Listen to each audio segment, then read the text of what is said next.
Under God, indivisible, with liberty and justice for all.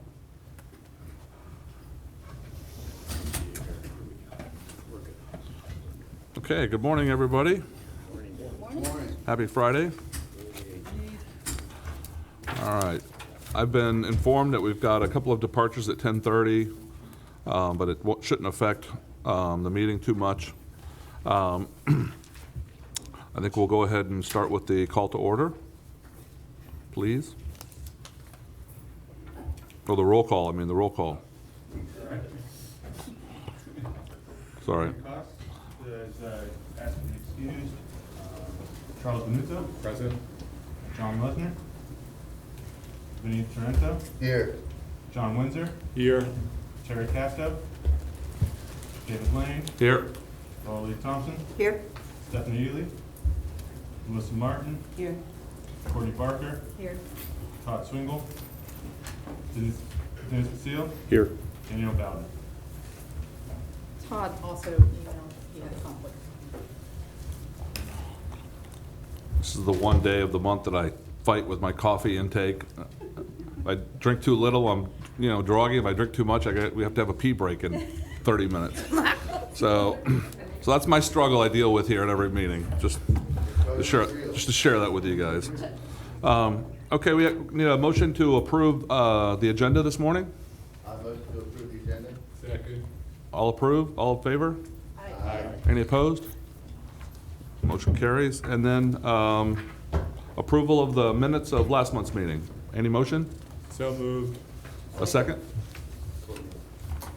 Second? Second. All in favor? Aye. Any opposed? Very good.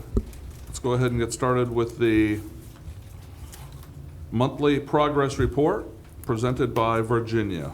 Okay, and just on the agenda that you have at your seats is new. It's not the same one that was sent out last week, and so there are copies over with Crystal if anybody else wants a revised agenda. We have an extra speaker added based on what's in the news and hot topics. So as for our October progress report, the project application form for new projects to consider for the 2020 plan update is live on our website. Those applications are due November 28th, and we've already received 5. We just got a couple more in yesterday. So. Okay, So, yeah, 5 and climbing. The Tell Us What You Think survey that Holly Abeels with IFAS is doing for us, that is also live, and I've included the link in the progress report. So we encourage people to tell us what they think. Jumping down the Grand Canal muck dredging, we've done additional sediment testing, and that is the topic of the new special presentation today, so I won't dwell on that. The 4th Kilroy monitoring station has been installed, so all 4 of our stations are now in the system doing their jobs. The University of Central Florida has confirmed that they will come speak to us in December on the all of the oyster and living shoreline monitoring that they've been doing of the projects constructed so far. And Matt Culver has removed another 4 derelict vessels. So Yay, Matt. yes, we're getting a handful of those every month. How many new ones? Yeah, how many new new ones, ones Matt? do we have? Every one you take out, I think there's 2 take its place, right? There may be, sorry, I can come up here. There may be about 15 to 20 more vessels throughout the county. Would you consider this a good year, though, for derelict vessels? Unfortunately, there's been a constant flow for the last 12 years I've been taking them out, and it seems like every time we take out 10, give it a couple months and there's 10 more. So we're trying to stay ahead this time. Okay, all right, thanks. What's the deterrence for people to just abandon their vessels? Well, there are legal implications. So we work with Florida Fish and Wildlife and the Brevard County Sheriff's Office primarily to track down these owners and try to get repayment. But most of the time, the owners were living on the boats, or we can't track down the owners, so there's no money to really go after. What would you say the success rate is in recovering funds? It's got to be less than 10%, isn't it? Yeah, I'd probably say there's probably only out of the coming up on 200 boats we probably removed over again about 12 years. We probably had about 8 repayments. Oh, wow. And some of those are maybe $35 a month for 10 years, something to that effect. So it's better than nothing, but it's a pretty low rate.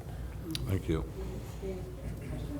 Sure. Oh, go ahead. Is there any maybe recommended legislative changes on the state level that we could ask for to address some of that? It's unfortunate that the county residents have to pay for somebody else's, you know. Right. Well, I mean, again, unfortunately, so in South Florida, for example, there's a lot more nicer boats that sink, so they know exactly who they're going after. Here locally, again, you know, one of the issues is when you sell a boat, unlike your car where you both rip off a paper and you take your piece and you take it to the Department of Motor Vehicles, oftentimes I sell it and I give you the title, you give me the money, and you never register it. So in the past, now there's a law that I believe they implemented something where you have a month, I believe, to re-register your boat under the, you know, as a new buyer. Okay. In the past, that wasn't in place, so someone would get it and sell it and get it and sell it. And so when we went back to track them, they couldn't track who the current owner was.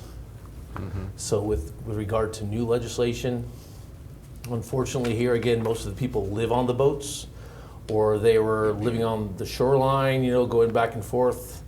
So they didn't have, they're basically indigent, so there was nothing to go after. Yeah, I think to some extent I can predict which ones you're going to be going after. You know, they get anchored off the causeway. A couple months later, they sink. Sit there for a year. You know, it's Well, almost predictable which boats are going to become a derelict vessel.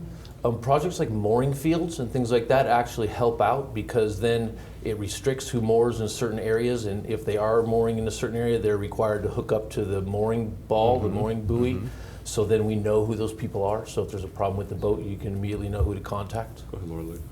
So what kind of legislation would help? Would a bill that says you can't anchor next, unless you're in a mooring field, or what kind of legislation should we try to get enacted that would help this issue? Sure. They're currently looking at a legislation that would require a vessel moored long-term in any location for it to be moved every 6 months, I believe, where an officer can say, hey, your boat, we've noticed it's here for 6 months. We want you to go, I don't know what the distance would be, a quarter mile and come back to show us that your boat is operable and it's not just a piece of junk floating in the water. So that's something that they're working on. So that would force people to maintain to keep their boat in working order. Is that a state or a county? That's state. State, So okay. basically, the state regulations supersede anything the county may try to put in place. Is that legislation being proposed by the state, or is it being proposed by some other counties? Proposed by the state. And I'm not sure what the status of it is right now. So it was something that was on Fish and Wildlife's agenda, something they were looking at, and I'm not sure how far it got, to tell you the truth. Could there be an incentive for people who have these boats and they're likely going to be derelict to turn them in? You know, I remember we did cash for clunkers to kind of clean up the air, and something similar to that? And we presently work, it's hard to spread the word, but presently, if somebody has a vessel sitting in their yard, in their backyard, and they're unable to, so the county has waived all disposal fees at the landfill.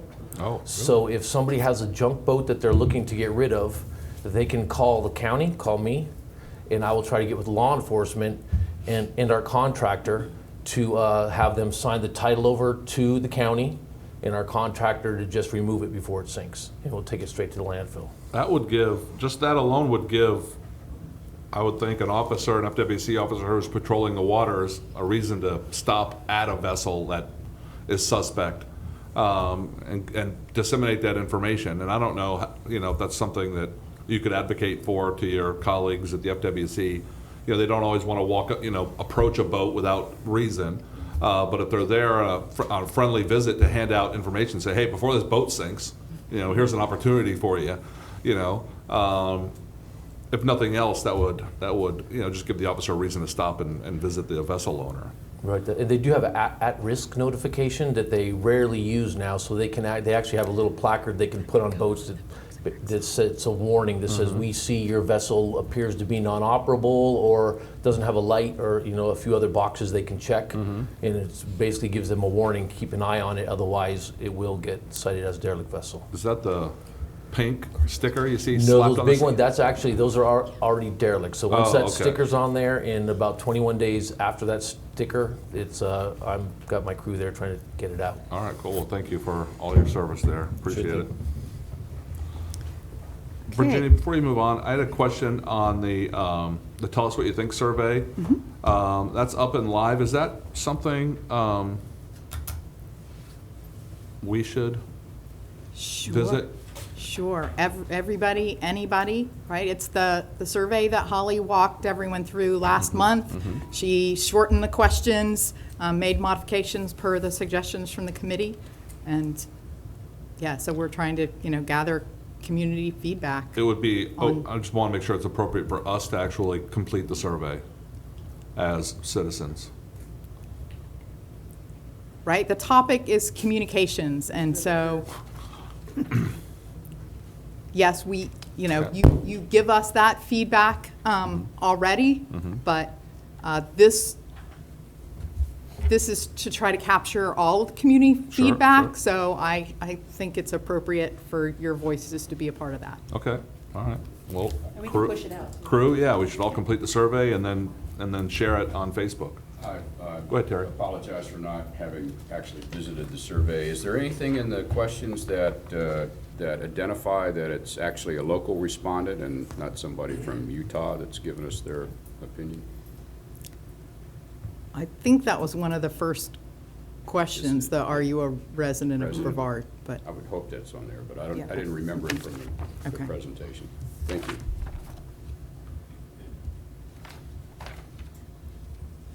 Okay, go ahead. all right.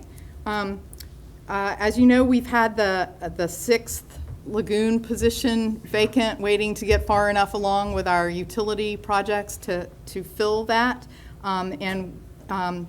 Recently, Courtney Mayer has accepted a full-time position with the stormwater program. And so we've advertised to refill both of those positions. And one candidate, Terry Breeden, if you can wave your hand, she's going to start on the 28th, but she was gracious enough to come join us here so you could match up a face with a name. And the other selection is working its way through the HR process, but we hope to have that announced soon. So we're looking forward to being fully staffed. Then on the subject of fully staffing the Oversight Committee, Dennis Basile did a wonderful job with an interview of Space Coast Daily. Thank you for that. We advertised in Florida Today, Space Coast Daily, the Beachside Resident, and I know the Realtors Association has been pushing that out there. We received at least 4 applications. The applications were supposed to be emailed back to Carol, who was running a marathon and not here, so we're not exactly sure how many applications are in her inbox. We'll find out Monday, but that we know of at least 4 applications received. So. It actually said on the application, send it to Irene. Yes, so we tried, we made that adjustment, but people who got the early announcements, there could be some confusion there, so. So is it fair to assume that person will be in place for the November meeting? We will take those applications to the November 12th Oh. County Commission meeting. So if they make a selection at that meeting, then, and the person is available for the 15th, Okay. then that could happen. If they were to select Dennis Basile, then that would create an opening in the alternate seat that would go to the League of Cities to fill. Okay. Thank you. The beaches, leaking sewer laterals. We sent 180 letters out to all the people who had the vertical breaks in the vertical clean out section that you screw the cap into. And the phone has been ringing, and grant applications have been coming in. And wherever Anthony is, do you happen to know the count off the top of your head? Seems like a pretty good flow. Yeah, off the top of my head, we have almost a dozen people who just fixed it themselves. Another more than a dozen people who have taken the application or we have received the application from. So we have a lot more feedback for this round. The ones who fixed them themselves, what were the scope of the brakes, do you know? Were they just caps that they were putting on? No, or? caps, risers, various states of disrepair, but some people are handier than others. So to them it's just a $5 fix. It's easier, than going through the paperwork. And if it's a riser and it's $20 fix and an hour of work, for some people it's still easier than going through the paperwork. I got you. All right, so yeah, the decision's based on, can I do it? Right. Is that easier than the bureaucracy of the, okay, perfect. Yes. I got you. So the next item, the Briarwood Mobile Home Park, this area has 19 septic tanks that qualified for septic upgrade, but instead they're interested in connecting to sewer service. So Anthony has been working with them, and we now have a grant approved by the county commission that will allow them to take that funding that was set aside for upgrades and apply it to connecting to sewer. The Cone Road, this is phase 2 of the Myra septic to sewer project that we had the tour. Letters have gone out to all of the owners saying the line is ready for you to attach. The 1-year time clock has started ticking, and they have an open house on October 30th for people to come and ask whatever questions and get to the resources they need. So hopefully that will help folks move along with connections quickly. Leaping down to the bottom of the page, the story map. We've talked about this a number of times, how to share information about the reclaimed water areas and the concentration of nutrients in that reclaimed water. So we are working on adding that as a layer to the story map. You got a magazine? Can you Yeah, pull that up. pull that up? So wanted you to have this quarterly magazine that the county produces, and it's also online. And so we have a number of things I wanted to highlight in there. Our outreach campaign, there's a nice summary of that. And then there are, a couple pages later, there are a whole suite of stormwater base flow ditch denitrification projects that are, go back. Some of which have been completed, some of which are underway, and a whole lot are about to go out to bid. So, and then also in here are a number, pages and pages of utility projects that are moving forward in various states. So, lift station replacements and force mains and surge tanks and gravity line installations and storage tanks and treatment expansions and pump replacements. And so there's a lot going on, and this is one of the ways that is communicated to the community. So I just wanted you to be aware. And Do you know, is this mailed out? How is this disseminated? It is not mailed out. It is. I see them. I know I get one. I don't know how, though. Delivered to strategic locations around the county for people to find and pick up. But the online version is. They're also readily emailed out. I get mine. Oh, maybe They that's send how me it an email announcement every quarter. Maybe that's how it I think you just sign up for it. Okay. thank you. Also, I photocopied this, thank you to Dr. Windsor for sending us the Melbourne newsletter. I just copied page 1, but they are highlighting a Baffle box project that we are cost sharing, the half-cent Save Our Indian River Lagoon sales tax is cost sharing in, and it will be the largest nutrient separating baffle box east of the Mississippi River, which I thought was a fun fact. So we'll be following that and capturing video of its installation, and we're looking forward to that project. Yes. Where are, I probably have asked this before, if I have, I'm sorry, I'm for redundant. Where is Basin 1409 and 1349? We could pull up the story map I can do and that. find them, but I don't know that.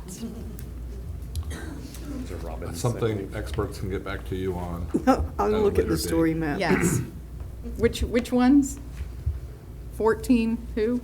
I assume they're in the north part of the county because they're in between Johns Road and Titusville. It's right there, Yes. posted on work underway this month. Yeah, About Basin. 3/4 of the Oh, way okay. down. Basin 1409 and 1349. Port- Melbourne. They're in Melbourne? Well, 1349 is 1409. I can look on the story map. No, that's okay. I was just curious. All right, so next page. Presentations, the Indian River Lagoon Coalition put together a Straight Talk event in Cocoa Beach. I know a number of you were there. So those are always very informative. And it was great to have both of our senators in attendance and participating. Florida Institute of Technology held their annual TechCon event, and we gave a number of presentations there. There were also Oversight Committee members present at that also. October 10th was the Day in the Life of the Lagoon. That was Missy Weiss came and presented last year, so this was the second annual Day in the Life. And so Brandon and a number of people from our office actually hosted one of the sites for one of the student groups, and despite the rain, they had a great time, which Jennifer, you'll hear from later, was a big part of that as well. And then the State Department of Environmental Protection held a workshop on septic to sewer funding. Anthony and Matt attended, as did our utilities director, Eddie Fontanen. So a lot of good information on potential state funding sources. Wanted to feature upcoming events, Indian River Lagoon Day. So you have the flyer for that coming up on November 9th. Lots of groups working together to make that event happen. And then the next one is the Shore Symposium. So this is put together every year by Daytona State College. It's a really good, informative event. It happens to conflict with our November meeting. So we do not have any business that needs to happen on November 15th. It would be the detailed quarterly report on all the projects that you've asked for. So if anyone is interested in canceling our meeting and going to the symposium, this is something that staff has gone to in the past and gotten a lot out of. I was going to this, and I was going to miss this meeting because of this, because of that symposium. So I just wanted to make everybody know that. So it's a great event, and usually Nick goes, and he can't go this year, so now he wants me to go. So I was going to go and just miss the meeting, which I never miss these meetings too. I miss all my CERC meetings for this meeting, so it is that good. Well, what comes to my mind is our quarterly report, which used to be monthly. We would get that in December, I'm assuming? Right, so we could still email it to you in November, and then we could walk through it in December. Virginia, would your staff be going to this? Yes. So if we had a meeting that would be a serious conflict as far as having people here and trying to get the information from there? We would have to draw straws as to who goes and who stays. What are your plans? I'm waiting to hear from you. Are you a straw drawer as well? You're one of your people? Virginia has to be here. so- John, go ahead. I'll make a motion that we cancel the November meeting so that staff and others can attend the Shore Conference up in Daytona. I think it'll be a great benefit to the committee. We have a second? A second. Do we have any discussion? I have one question. Go ahead, Dennis. Just a point of order. Do I get to vote on this? Yes. Okay. Congratulations. Don't let the pressure get to you. High pressure. All right, all in favor of canceling the November meeting, so oversight members, alternates, and county staffers can attend the Shore Conference on the exact same day and time. All in favor? Aye. Anybody opposed? Okay, the motion carries. Virginia, could you just send an email out to all of us with the registration link for that? I'll get that out for Brandon. Thank you. Is this an interactive opportunity, whereas we would need notice for more than 2 of us attending and talking? No, they're, right, it's a lot like the Lagoon Symposium that Harbor Branch does, so it's a lot of presentations. There's occasionally a little bit of time for questions from the audience, but Just be quiet and listen. I'll check with Christine Right, I'm not on the familiar with it, so we'll talk about format it. and see if we need to keep it advertised as a meeting in an alternate location. But Just for the record, I'm interested in carpooling. If anybody wants me to ride along, I make good company. People I've been told I'm funny. Unless you drink coffee. That's all right. Stop every 5 minutes. yeah, it's 10, but true. Do you remember the name of that facility? It's a beautiful facility on the lagoon. Oh, the Brennan Center. Brennan Center? Yes, yes.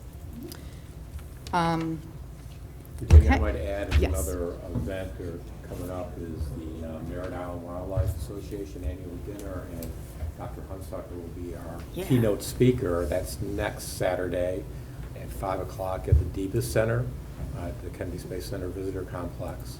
It is a you pay for the dinner for $30, but it's our main fundraiser, and should be a very good talk as usual.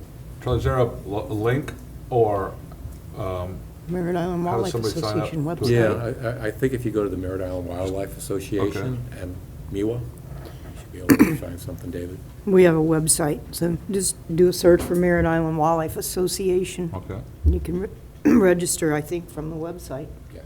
that's next Next Saturday? Saturday, yeah, a week from tomorrow. No, is it a week from Yeah, we tomorrow? could- The 26th? Correct. God, time flies. Okay. Yeah. Okay, Virginia? Okay, that's all that I wanted to highlight on the progress report. I had a question. You didn't visit it, but the work underway this month, you have visiting the fertilizer retail facilities to check compliance. Has any of that work been done this month? And do you have anything to add, or has it not been done and you have nothing to add? Yeah. I'm just curious to find out what compliance actually is. The season's over and, We have a temporary employee assigned to that, and I do not have a report of what she's finding. okay, fair enough.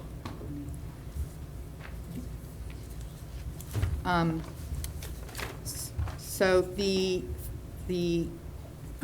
fiscal report graph, we're collections are just above our projection, which is continues to be nice and comfortable. I keep hearing things about the economy potentially taking a different direction in the next 36 months or so. So we will continue to be conservative in our projections of revenue, but at least for now, we're healthy. Do Just a question on that too, Virginia. I know there's a correlation between the, how well the economy does and how much we pay for projects. And I know some projects have come and asked for additional funding, which obviously we want the project done, so that's not a real question. But if the costs then end up going down, we're then able to recoup that cost back, right? Is there a vehicle? So we only reimburse based on actual expenses. Right. So if the total cost, if we are contracting for the total cost and the total cost is less, then yes, we would recoup that. Okay. If they are already pitching in some, substantial percentage, and the total cost ends up remaining more than what we are cost sharing, then we don't have a way to recoup that. Okay. All right, thank you. Any more questions or comments on the revenue chart? No? Okay. All right, well, thank you for Virginia. Appreciate it, as always. We're going to go ahead and move forward with our other reports and special presentations section of today's meeting. We're going to begin with a half-cent sales tax presentation. Is Jill here? Oh, you're right there. Wasn't looking up, sorry. Good morning. How are you? So good morning, I'm Jill Reyes from RSM. We are the internal auditors for the county. And this is, I believe, the fourth report that we've brought before the committee. But for those of you that haven't met me or seen one of these, I'll give a little bit of background on what we've been asked to do by the audit committee. We do have the sales tax on our audit plan every year, and we will be presenting the fiscal 20 audit plan in early November, and I believe it will stay on there. And essentially what we do, to your point about actual versus budgeted contract costs, is we come in and we pull a sample of those expenses and we make sure that they're properly supported and have all the right information in there and their eligible costs under the program before the checks get cut. So we make sure that all of that contracting up front happened right, and then on the back end before the payments get made, that the Natural Resource Management Office is doing everything they need to do before actually telling finance it's okay to make that payment. These are semi-annual reports. So this was presented to the audit committee in August, and I apologize for the delayed presentation to you all with fiscal year end and some other scheduling conflicts. I wasn't able to come to the September meeting, so we're here today. The next one will probably be delivered in the February timeframe, depending on when the audit committee meetings are scheduled, and then we'll bring it to you. This time around, the committee requested, and I believe I shared this with you last time we were here, that we look at some of the project timelines. Every year we do a risk assessment. We meet with the commissioners, we meet with and hear lots of different things throughout the year, watch the meetings, and there has been a lot of discussion around the accumulating funds in the trust and how come the funds aren't being spent. So this time we worked with Virginia and her team to select a sample of projects to just kind of look at the timelines and see what some of the delays are, because it's not just because we don't want to spend the money, or we've got that money earmarked for something else, or we're using it as a budget cushion or whatever you want to call it. It's really just there are a lot of different things that can happen, and permitting and hurricanes and all kinds of things that can delay projects. So we'll go through that, but just again, this is from August, and some of these numbers even are from July, because this report was presented in early August, so none of this is new, but we give the committee just a high-level overview of where the project plan is, and this hasn't changed. I heard earlier some new applications may be coming in, so expect that next year's will look maybe a little different. This was at the time the dashboard on your website. Again, just to give the audit committee a little more information about where the trust stands and the impact of the funding. And I know Virginia just gave you an update on this, and you can see, probably not actually see, but in July, I think we had, so as of April, you were at $106 million in revenue for the year. And in July, I think you were at 118, I saw. So just to remind you what this chart is, the top green sort of bar is the state's revenue projection for sales tax. The blue dotted line is the county's projected revenue, and you can see there's a variance there. And that's purposeful because we believe, Natural Resource Management through the budget process believed that the state's projections were a little too high, so you were being a little more conservative on what you expected. And the county is trending right in the middle of that, so, over expectation, but under where the state would be. In fact, if you were using the state's projection, you'd be short about $2 million as of the new report that Virginia presented. So we think as auditors, conservatism is best. So we're just kind of monitoring that along with you guys. This just gives a little bit of an update on where the intermunicipal contracts and other agencies, not all municipalities, what the status was at the time of this report. The county had 9 fully executed agreements, as well as 4 one that was still in review with municipalities, and then 3 private organizations, as well as 19 contracts that had been issued directly. So lots of moving parts and contracts to monitor, and projects, as you know, and I understand several more are going out for bid soon. So, we'll just keep watching those along with staff. So we did do another round of sampling and payment testing. We looked at contracts and made sure everything was in order.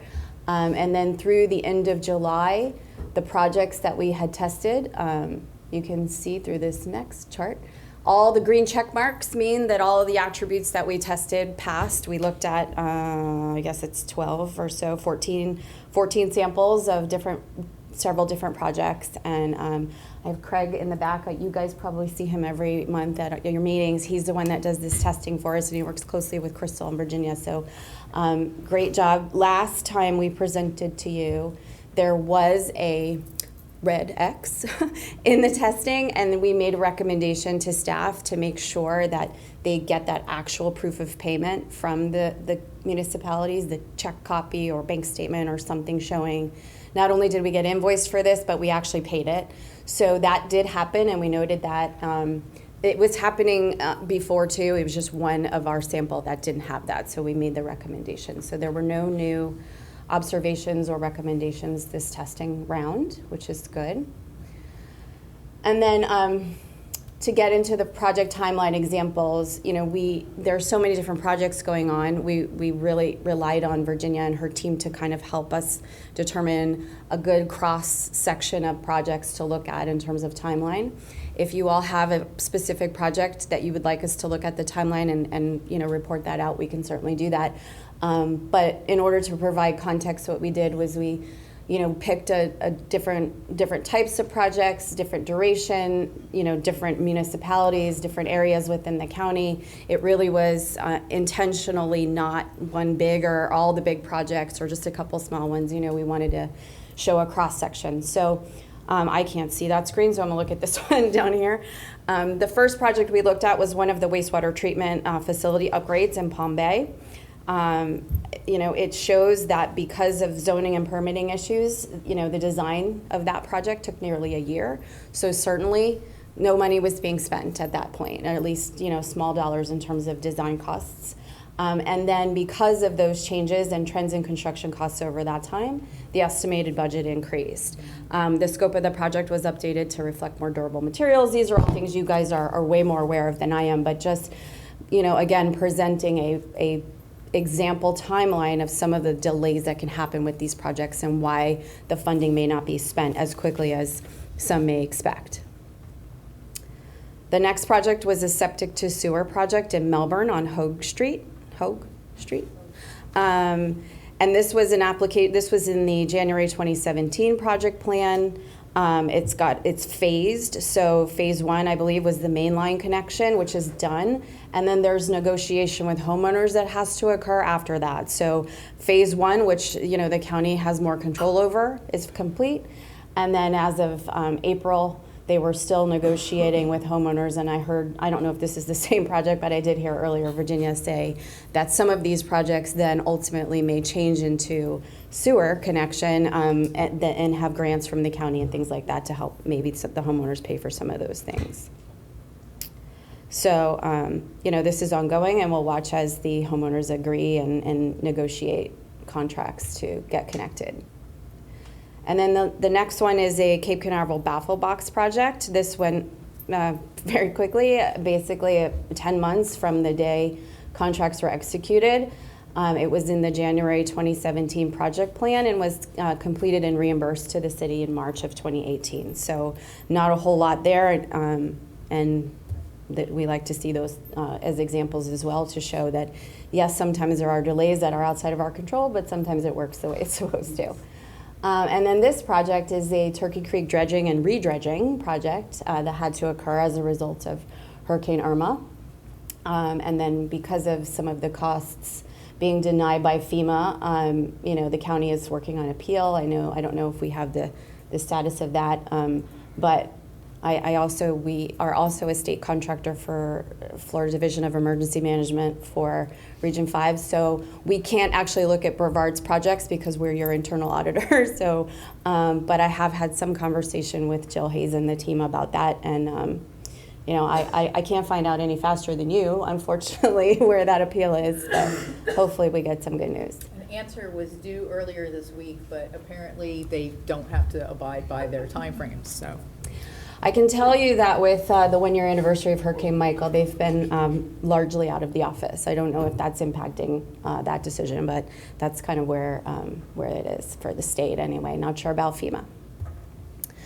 The Riverview Senior Center, again, was a pretty straightforward in the March 2017 project plan and completed and reimbursed by October of 2018, so from 11 months from when the contracts were executed. The other thing I want to remind the committee and those who are interested in the timeline of delivery is that whole intermunicipality or interagency contracting process also takes quite a bit of time. So if the county, you can see from that statistic in that one chart, if there are still 3 contracts that are pending, legal review and terms and conditions and make sure everybody's on the same page, that contracting in of itself, it delays even the agency being able to go out and get a contractor and get the work started. So I'm not telling you anything you don't already know, but this is, just to kind of highlight some of the things that come through. So internal audits next steps, we will, of course, continue to attend your meetings, and I think we're going to send Craig to the Shore Conference instead of this meeting in November. So just as information, we really like to just kind of keep our eyes on what's going on and be able to inform our audit work. And then we'll continue to test project payments and look at the monitoring reports and monthly and quarterly reports that the team is preparing for you all. And then in the appendix really is just to inform the audit committee a little bit about the ordinance and the committee and you all and how often you meet. So if there are there any questions? I did, last time I was here, somebody asked me for a business card. I didn't have any, so I've given a couple to Virginia if you need them. If not, she'll hand them off to Craig. I just wanted to make sure that you knew those were available to you. Thank you for your time this morning. Good job. Thank you, Jill.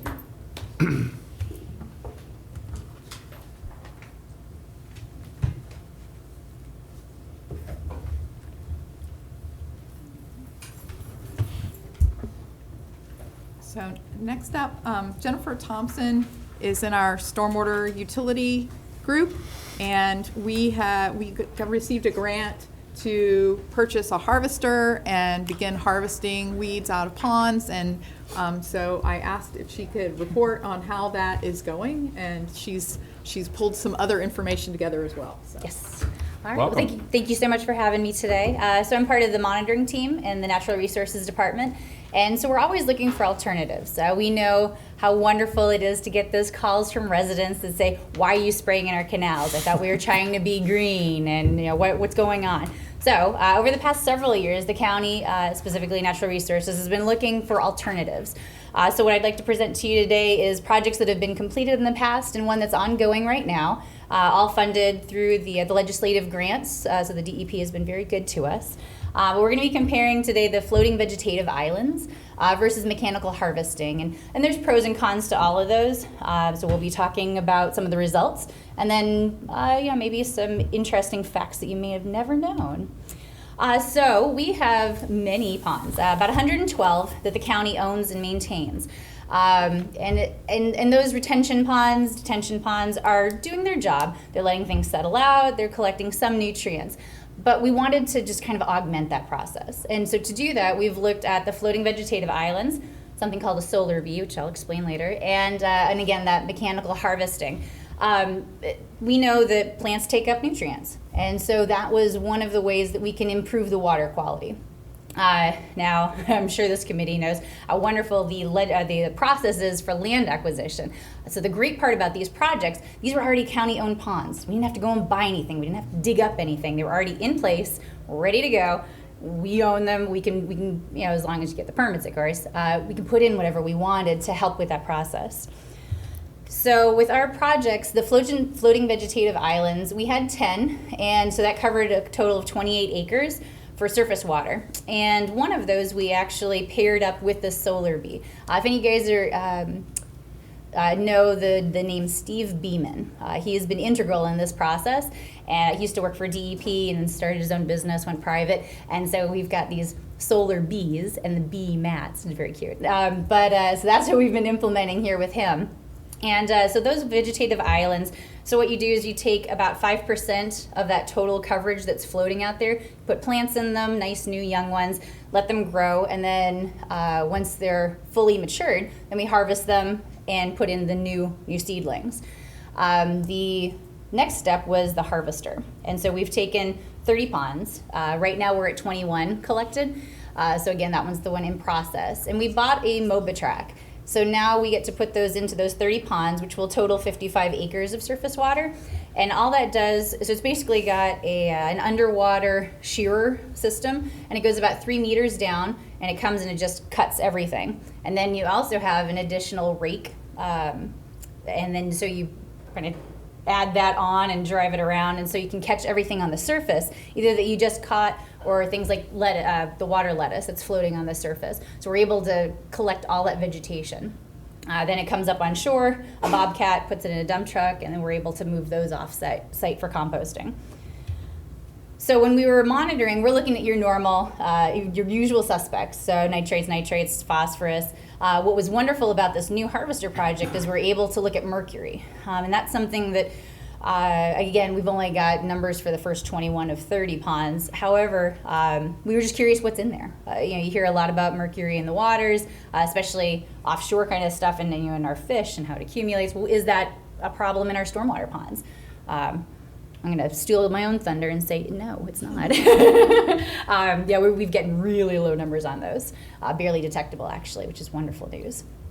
So vegetative islands. So now you're looking at the natural plants that we choose to put on there. So we're looking at ones that have been studied. We know that they're going to take up nutrients in a positive manner.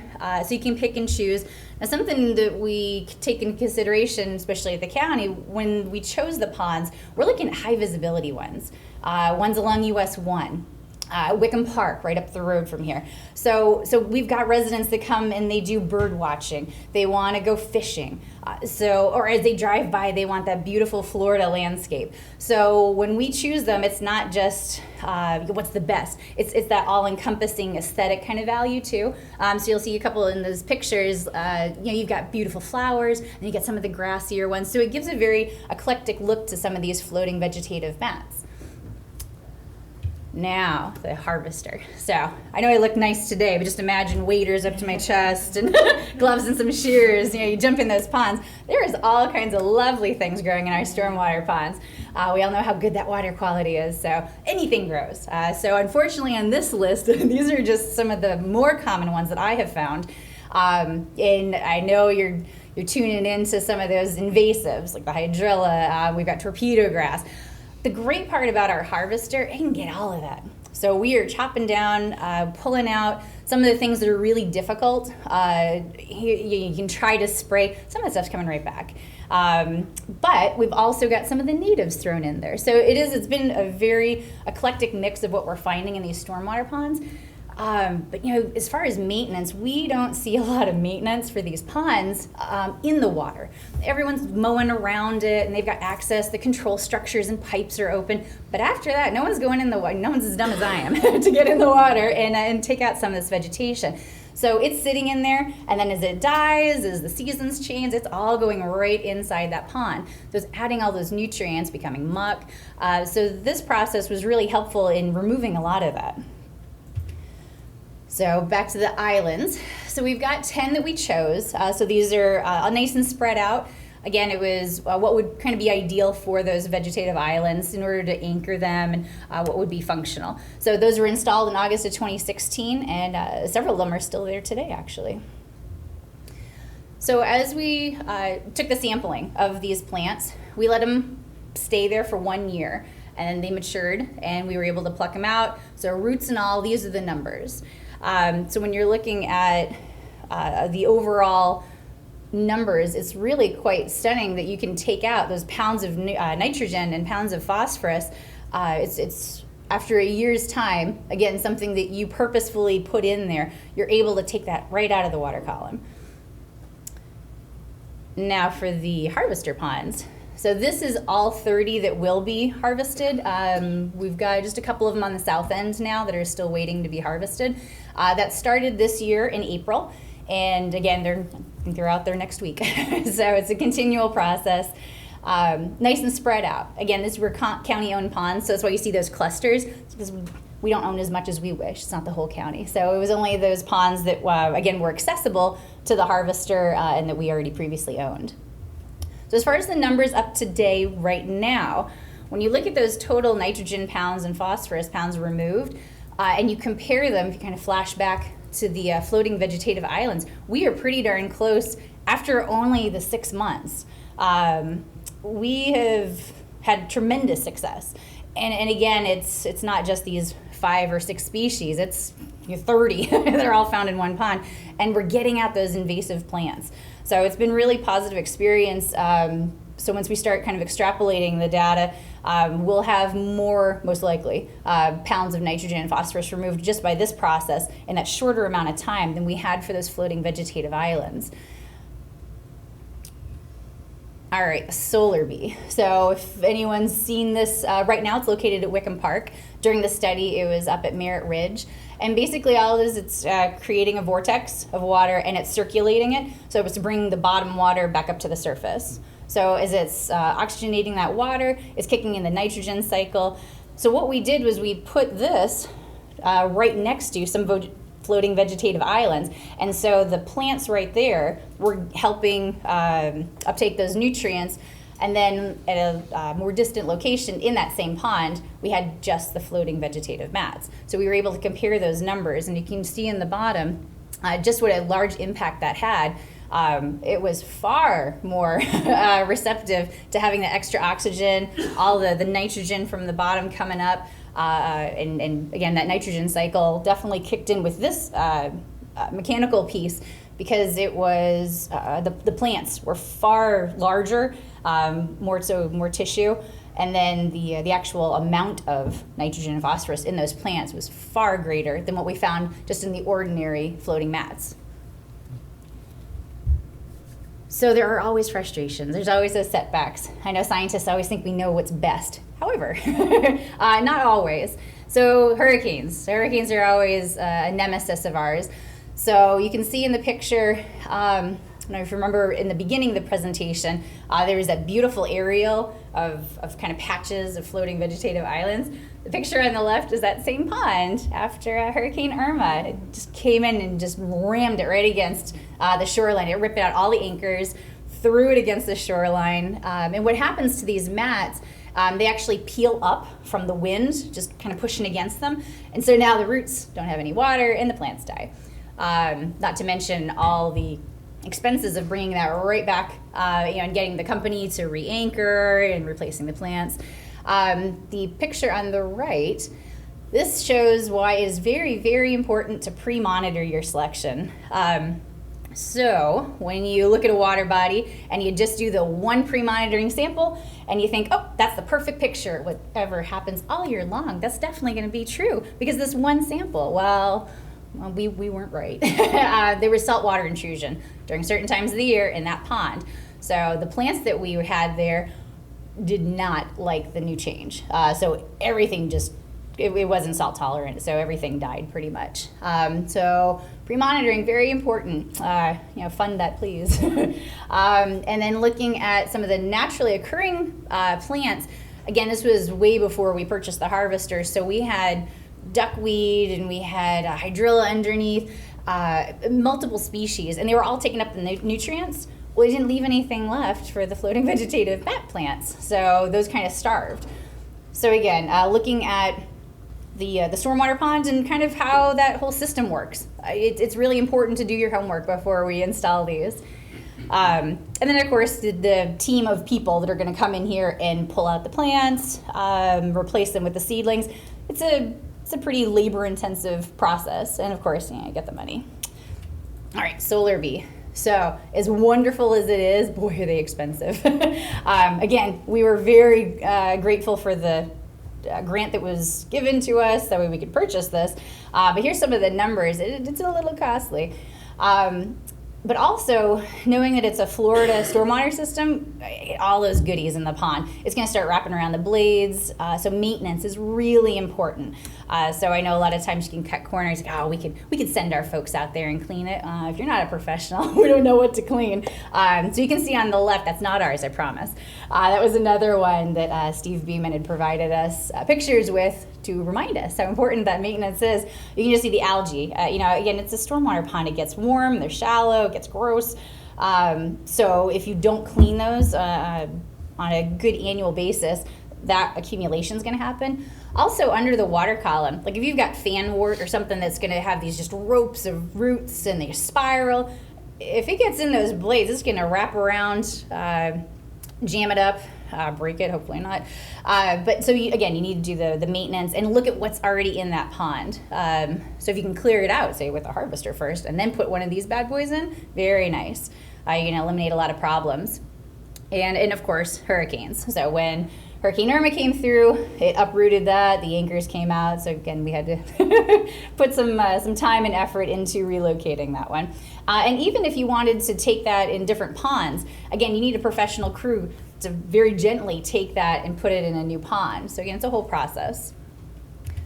So with our MobiTrack, it's been doing pretty good. Again, the cost, however, is a little debilitating depending on what your agency is and if you can get a grant. So that was our bottom line. Finally, when that grant came through, we knew we had to jump on it. This was a wonderful opportunity to get a fantastic piece of equipment out there to really do some good in our ponds. But again, those figures are enough to distract some municipalities and not go forward in this purchase. Because it's quite the cost. So you're looking at the transportation. Do you have a truck big enough to pull it? And then you got to worry about a trailer and where to store it. If you leave this out in the Florida elements, well, I promise the county would never do such a crazy thing, but let me tell you, it will rust and parts will fall off and break. So you have to be really careful. Protect it, put a shed up, whatever. So now you're talking about space and where to keep it. So a couple other physical attributes that are tougher for the harvester to compete with. And then actually utilizing that harvester, the time that it takes. So we've got a 2-man crew and they're killing it. But when you actually bring it up on shore, and now you have to get the bobcat and you got to put it in the dump truck. The dump truck has to go off site. The dump truck has to come back. It's this whole process. When you put the rake on and off, again, it's a 2-man process. It takes some time. So all things to consider. But so one of the fun things that we've been experiencing, slope. Once you get a harvester in there, what do you do as far as a hard slope and climbing up? You've got these wonderful tracks like a tank, but if the soil is soft and sandy or wet, much tougher to get it in and out. So you have to look at a pond and really assess it as to what you're able to do. As much as we'd love to just toss this in the water, you're not going to get it out. So all things that you have to consider. So your take-home message, if you got money, spend it. Get a harvester, get a solar bee, get some mats in there because it is having a positive impact on that stormwater pond. We've got all kinds of nutrients coming out, and it's a natural process. We don't have to worry about chemicals and tearing up things. We have the ability to choose What do we want to cut? What do we want to actually uproot and get out of there? So any of these methods is a positive change for any stormwater pond. Again, it all comes down to funding. If you've got the money, these are going to help you. If not, we've had a couple of cities already reach out to the county asking to play with our new toy. Like I said, 112 ponds. It's not going to happen in a couple of months. But again, and we're open to that. So we've already got other departments asking for help. That's something we want to do. But anyway, so bottom line is this is a positive change for all our stormwater in our county, and we're delighted to have this. And despite the fact that the grants have finished up, we've continued to fund some of these floating vegetative islands. Harvester, I'm quite sure, will continue to harvest even after the grant is finished in December. So that was all I had for you guys. Did you have any questions? I have several. So. I love questions. Go for it. Courtney, did you have something? Or, oh, sorry. Good? Oh, no, go ahead. Okay. Sorry, I'll go last. I just wanted I was wondering, for the people who are operating that equipment, is there any special licenses or anything they have to do that, or the training or anything like that? So the one with the gentleman who's working the Bobcat and the trucks and stuff, he's got a CDL. And the harvester, I don't believe they have. I mean, they have special training, yes. He's a heavy equipment operator. Yeah. Okay. So the company who created that MobiTrack came in, trained, I believe, twice actually already, and some of the. Again, there's some small parts in there that you got to be careful of. But there's a couple of companies that sell the MobiTrack. Some are a bit more local. We decided to go a little farther away. It's just tougher to get them. But yeah, as far as training, they're really good about coming in and showing you just everything of how it works. Because I'm glad you brought up all the ancillary things you have to do when you do this. Because I get that, every city gets that too. Is why can't you just stop using these chemicals? And people don't understand, like, our entire budgets. Operations, everything are based on using these chemicals. So if we change that, we can't just stop. Right. It took us a year to stop using glyphosate.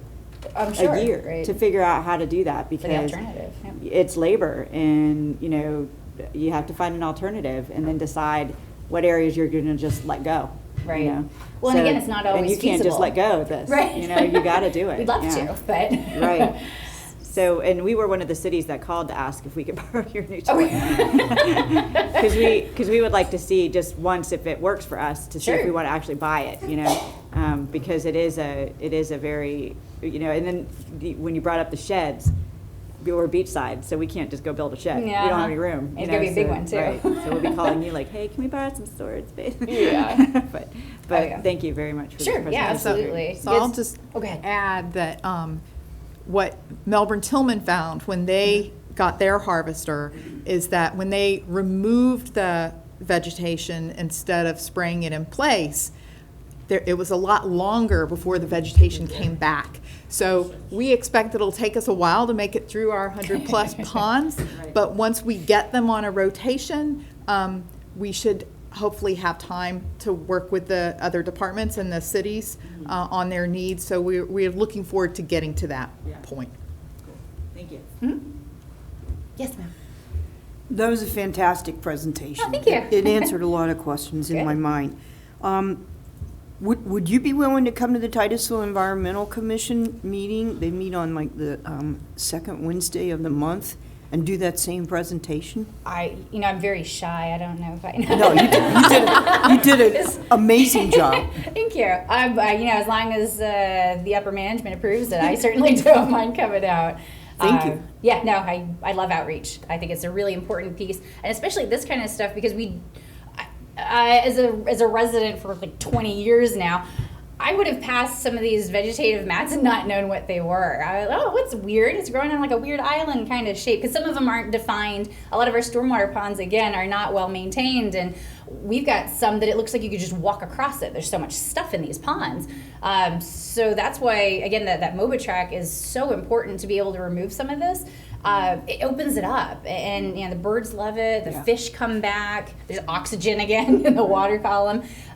So to talk about this kind of technology, it's not like it's new. It's always been around, but no one knows about it. So I'd be more than happy to come out. Absolutely. Thank you. Just give me the information. All right. I had a few questions. So So there's a few things, because my brain, like Laura Lee said, you did a great presentation, and I now have a lot more questions because of the presentation. Good. I know the plans, like you're saying, are to get the ponds that the county owns. Obviously, that was what the grant was for. And then hearing Courtney's questions, the other municipalities and other people who might want to use it, there's also 4,100 private-owned stormwater ponds in the county, which is a lot. And I'm just thinking in my head, like, how is there anybody that offers this as a service commercially? There are people that do that? Yeah, we actually use that.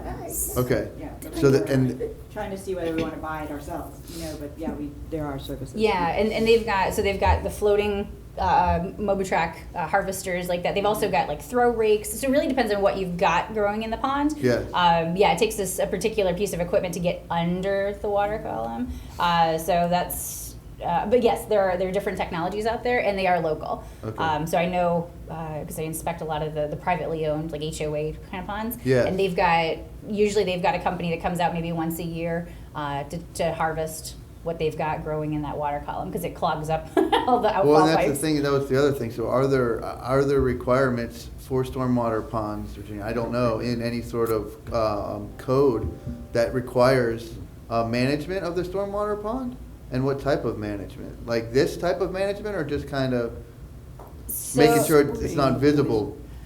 So when you get, so we've got a program that is basically a credit program for stormwater. And if you've signed up and you're getting that incentive, you must take care of it. And as far as detention and retention ponds, if you've got more than 25% coverage of vegetation, it's got to go.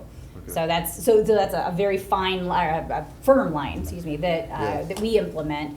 As far as ones that are not receiving credit, I don't know about that. So that may be ag. And what is the incentive program? State, when the Water Management District permits development with stormwater ponds, there isn't any maintenance or enforcement. Requirements. So the county locally came up with a program where we offer a 20% reduction in their annual stormwater fee. Okay. If they maintain their system according to our rules. And so Jennifer does a lot of those inspections and is familiar with exactly how we implement that code. But it's specific to the county. There is no state requirement. This is an incentive on top of it, kind of like Charlie was talking about with the boats, giving the incentive. Or Dave, was it you? I can't remember. But okay, so there is no requirement from the state level. Requirement too. So like there's some cities that require the maintenance as part of their plat agreements, and they're basically their development approvals. Right. So they'll come back and code enforce them that way. So there's that, the nice way and then there's the regulatory way. So there's different. It depends on the local government, but it is a local government responsibility is to enforce that. St. John's also, if you get a permit through them, which almost everybody does, if they've got the stormwater system, again, they've got their own regulations and what they deem acceptable and is not. So like if you've got carp, you have to put the PVC pipes in to protect it. So there's things like that as well. They don't worry too much about vegetation though. As long as those pipes are open, they kind of don't care how much is in there. But I know I've worked for cities where we actually code enforce homeowner associations because the ponds were too choked up and they weren't functioning anymore. Okay. Virginia, do you know real quick what the participation rate is on that incentive program to get the discount? There's approximately 5,000 accounts all throughout the county. That's and so there's different levels. The base is 20% just to maintain that system. We've got additional percentages off, if you will, for the design of the stormwater system to look at the flow coming onto that property. And ideally, it's water staying on the property, on the lots that either private business or HOA owns. And then that way they can kind of keep their own stuff. And then they've got a control structure where it then flows into either a county canal, lagoon.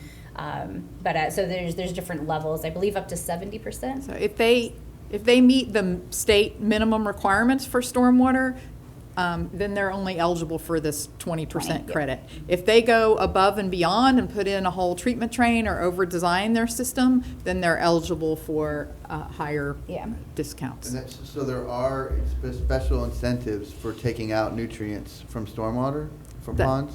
the county's program the does that. I county can't program. speak for all the cities. Right, but Yeah, the I county don't- program does provide additional incentives if you do something for the nutrients. Right, and so, you know, what Jennifer has just presented are a whole lot of tools that can take an existing pond Yeah. and make it perform better. Right. Right, no easements, the permitting for these is very quick and easy, relatively speaking, and so this was something we embarked on several years ago. How can we take the infrastructure that we already have and make it work better? And I think it's great. I think the cost, I wish those solar bees were about $5. Yeah, they started buying them. I was Yeah. gonna say, we'll buy in bulk, we'll talk to Steve. Okay, $10, Terry, how about that? There's more than that scrap metal in them. Yeah. Do we have any other questions? Go ahead, Dennis. Certainly. If I heard correctly, the more you harvest, the longer it takes for it to grow back. Yes, correct. So Because if you're you dropping really- the nutrients. If you take one pond and you harvest it, it might take a year to grow back versus a pond that you harvest every 2 years. It comes back quicker. Does it make any sense for the county, for us to rent the guy that does it commercially to come through once, get it knocked down, and then have us use our mower to come in and keep it down? Does that financially work?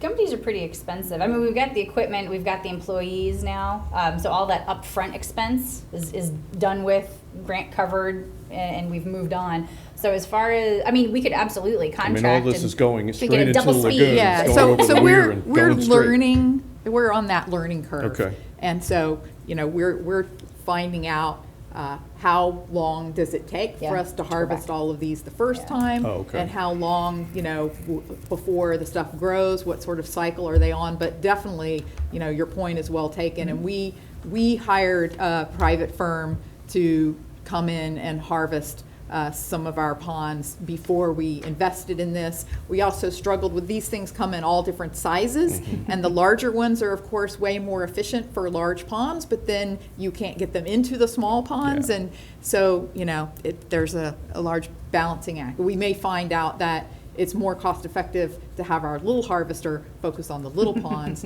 and bring in the big harvester Hire outsource them for in. the And big you ponds. got to trade off big versus little with the employees also, Right. Sure. the cost of employees. Okay. When what we've found is, so some of these ponds, again, they have vastly varied from the type of pond that the county owns. The smaller ones where we were able just to knock out the entire pond and really clean it up, that growth rate, even again after like 5-6 months, I went back to do a post-harvesting assessment. There is nothing growing still. But the ones that we only were able to do maybe half that pond because of time constraints, that's already starting to encroach back into that nice cleaned out water column.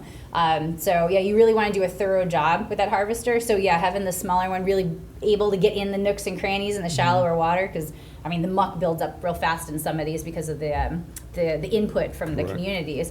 The smaller one was definitely the way to go for us, but it does take a while to get once you cut it, all the vegetation out of there from the small one, because the rake is only 3 meters, so it's a little tougher. Okay, Stephanie? thanks. Of course. Stephanie had a question. There you go. All right. Well, it seems like there's kind of a dichotomy here, because the vegetation is taking nutrients out of the water, which is what you want. So when you're harvesting and you're taking everything out, you're taking out the non-native vegetation, which you want to do, but you're also taking out some of the native vegetation. So are you putting back in the floating ponds in those areas where you're taking out all of the vegetation and now there's no vegetation that is stripping the nutrients out of the water? So the great part about this program for the MOBA track is that you're able to, those shearers that are underwater, I mean, you can pick and choose how deep those are going and what it's cutting. So like cattails, for example, I mean, it's sort of a native, but it'll take over anyway. You know, we can trim those and allow the root system to stay. And that way that plant begins to grow and again, taking up all the nutrients. As opposed to some of like our shallower ponds, we're able to get in at the root system of, say, the hydrilla, or closer to the shoreline for the torpedo grass. So we do have the option of kind of picking and choosing what we're taking. we had 2 ponds that were completely layered with water lettuce. That's the kind of stuff you want to get out there. And we were able to take literally all of it out, and we just shipped it right out. So the MobaTrack gives us that flexibility of what we're taking in and out. We are not planting new plants, I can tell you that much.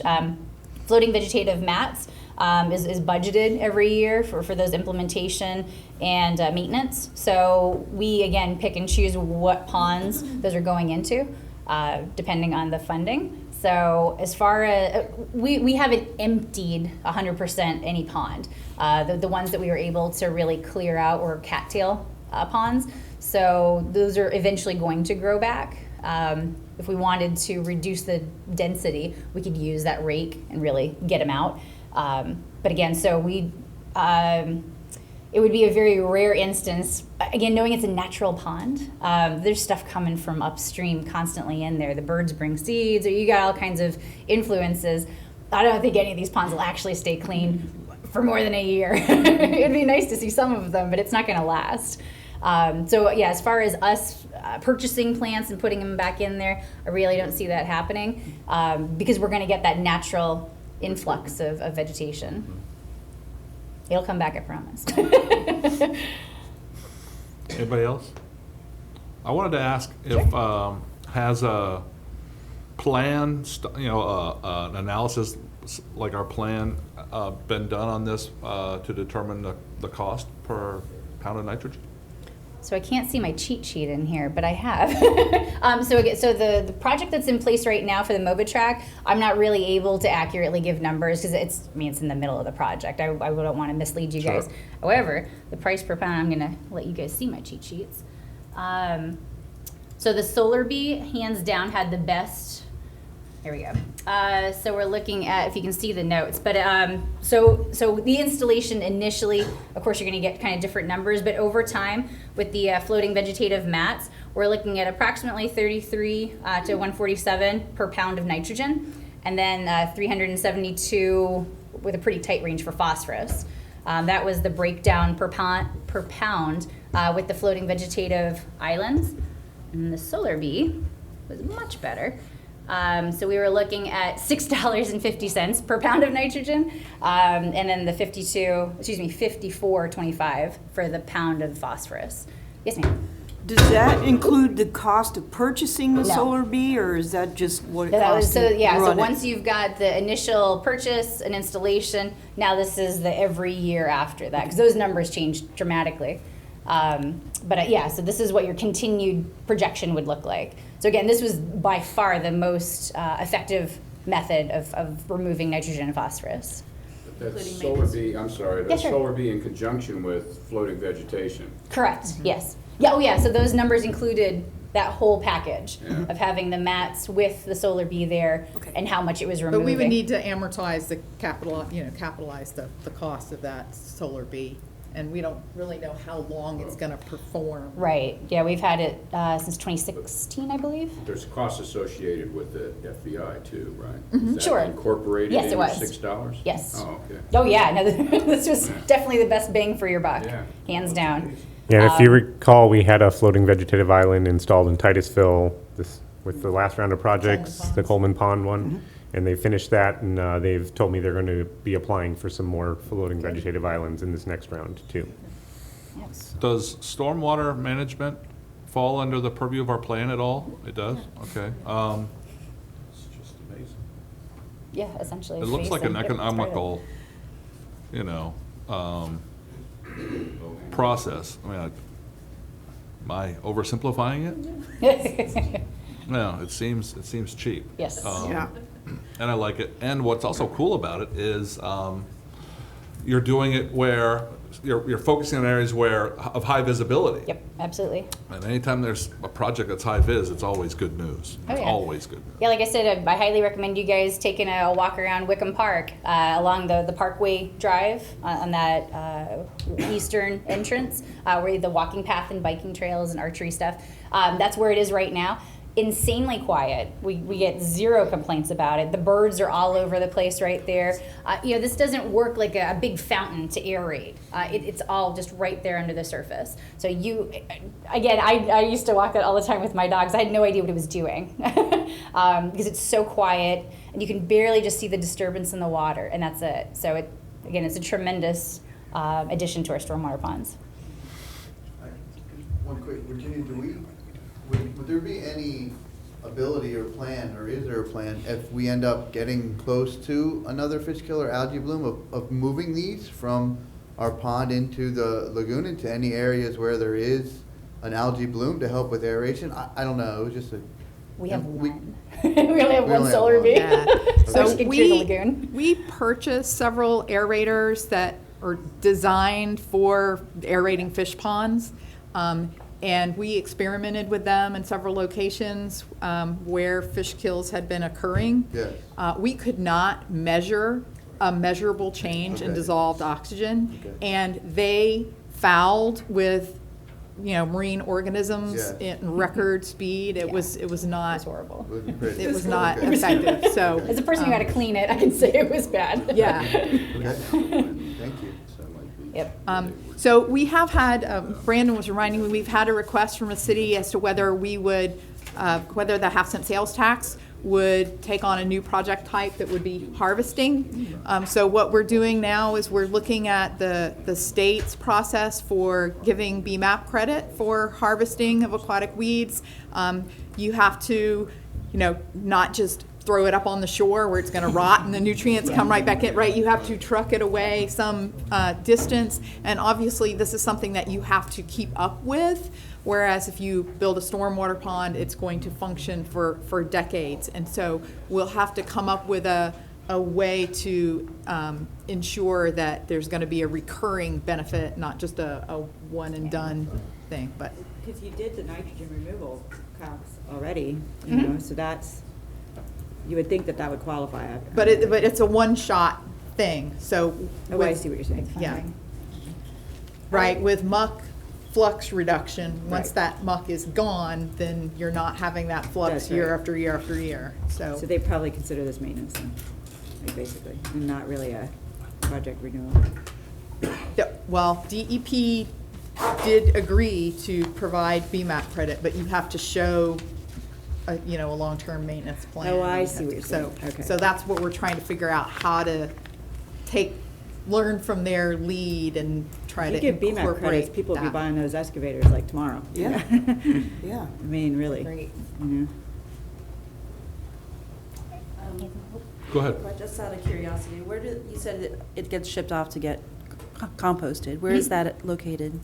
I honestly don't know. That's a great question. I'm not sure where Steve transports them. I don't know. The floating vegetative island, I know, is composted. The harvester, unfortunately, goes to the yard waste area of the landfill. The landfill. Only because it's our guys, so we don't, we didn't get any extra permits for anything like that. Right. Like land application and composting. I could definitely see that on our horizon, though, to make it a bit more useful. Yeah, I've had conversations with the biofuel folks, and of course the problem with this is every pond has several different species, and every pond has different species from the one before, and those, waste to energy, they need consistent feedstock, and so it doesn't appear to be appropriate for that, but there are places that take this and plow it into their fields to use as a soil amendment. So we're still trying to kind of figure out what our volume is, and then we can work on those sorts of arrangements instead of. Sorry. Yeah. So but if you're harvesting like invasives and weeds, don't they not want to take that because of the seeding possibilities to go along? Yeah. Well, if it depends on whether they would grow on dry I see what ground you're or saying. not. Okay, yeah, that's They're true. aquatic plants. Any other questions? I wanted to ask, on your map, you identified a pond on Merritt Island called Lake George. Where Yes. is that? Middle of nowhere. No. Yeah, North south of Hall side. Road. Yeah, it's north of Hall Road. So 528, keep going north. Okay. Way north. Like almost at the end out there. I don't know if I can Is that, zoom in on that. is that in? It's is near in Kings Park. It's east of Kings Park. East of Kings Park? That's off of Kings Chase Lake. Hammock Road. Trying to figure out where this lake is. It's small. Oh, it's Yeah, small. it's a small guy. Okay. But yeah, we re-diverted a bunch of stormwater through there to provide treatment before it goes into the that large impoundment Okay, south of Hall Road. okay, all right. Is that a borrowed pit? Is that an old Yes. borrowed pit? Yeah. All right, well, thank you, Jennifer. Absolutely, it was I my appreciate pleasure. it. Okay, before we start our final special presentation today, I want to take a 10-minute restroom break. If anybody wants to speak, please fill out a pink comment card during the break period. Thanks. We're going to have a special presentation right now about the Grand Canal sediment testing update. If you wouldn't mind introducing yourself and step up to the podium. Glad to have you. Thank you. Thank you for having me. My name's Jim Langenbach. I'm with Geosyntec Consultants, and I'll introduce who Geosyntec is and myself, as well as the work that we've been recently completing for the county. So this morning, I'm going to be going over the Grand Canal sediment testing, give an update on data we've collected and laboratory analytical results that have come in to date. We haven't received all the analytical results, but we do have a large majority of the data in. So just a little bit about Geosyntec, so you know who we are. We're a firm that was established in 1983. We're over 1,300 employees in more than 80 offices globally. We have over 110 employees in 9 offices distributed throughout Florida. I opened actually the office that I work out of is in Titusville, Florida. Opened it up 16 years ago, largely to service a RECRA program work out at Kennedy Space Center, and then to grow other client work within the state. We're 100% employee owned, and we're known for a reputation of technology innovation and solving complex problems. So we get involved in a lot of larger, complex site investigation remediation areas in the primary practice work that I do. But we also get involved in water resources, solid waste, landfill design, capping systems, sediment management, projects like that. Myself, I've been a Brevard resident since 1988. I went to FIT. I'm an environmental engineer, 27 years of experience. I'm a licensed professional environmental engineer, so a PE. I'm also a board certified environmental engineer through the American Academy of Environmental Engineers and Scientists. The Florida Geosyntec co-branch manager for those 9 offices. Big activity I'm involved with is the Florida Remediation Conference. I'm the chair of that conference. It'll actually be in a couple of weeks, so a little plug for that conference. It's Florida's largest remediation groundwater practitioner conference in the state. My practice area is multimedia site assessments, remedial evaluation feasibility studies, remediation design, groundwater hydraulics, things like that. Do a lot of work on CERCLA Superfund sites, brownfields, state-led sites through contracts with the DEP. Just some representative projects, the types of sites, just to give you a feel of kind of what I'm working on nowadays. What takes up the majority of my time is the Orlando MGP Superfund site, which is right in urban downtown Orlando. Shorewood Industries Superfund site, which is in Central Florida up in DeLand. Multiple sites out at Kennedy Space Center, and then just a host of other sites. We also do a lot of work under contract through the DEP on dry cleaner sites, through their dry cleaner site cleanup program, as well as orphan haz waste sites, and also get involved in a lot of different PFAS investigations that the federal government, as well as the state of Florida, has brought us in to look at fire training facilities, fire colleges, things like that throughout the state of Florida.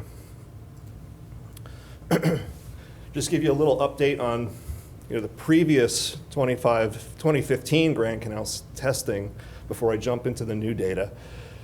So in 2015, there was a pretty comprehensive sampling event done by Atkins. They did testing at 22 different locations. The idea is to get a good distribution throughout the canal system of sampling locations. And they did a pretty comprehensive suite of analyses. They analyzed for 12 different metals. They did have some some arsenic concentrations ranging from 0.4 to 22 milligram per kilogram, with an average number of about 6 milligram per kilogram. It's pretty typical for sediment type environments. They also had some copper detections, again, pretty similar for sediment type environments.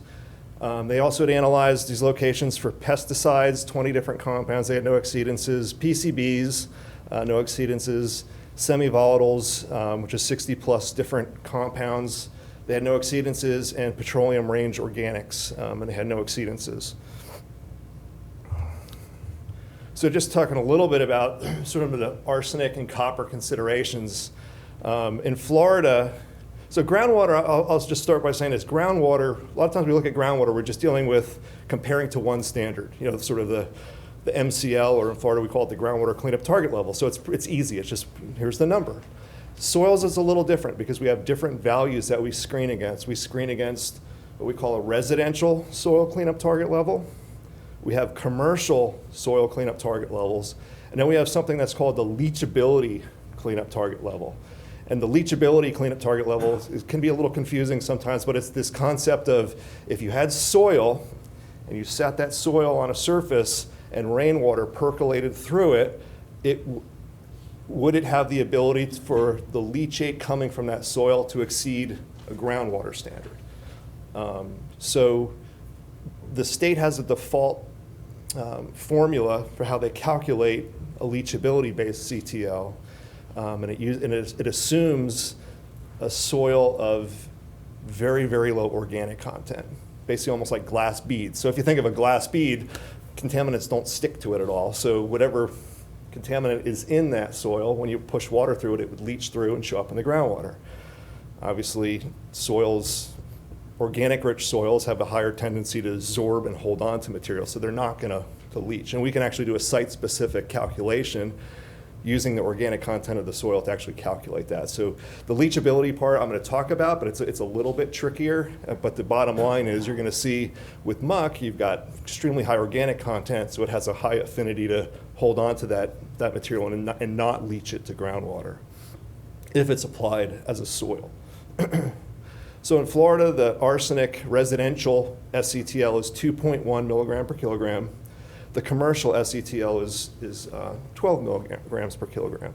That 2015 data exceeded the commercial number at 3 locations, and copper exceeded the residential at 3 of 22 locations. None of the locations exceeded industrial.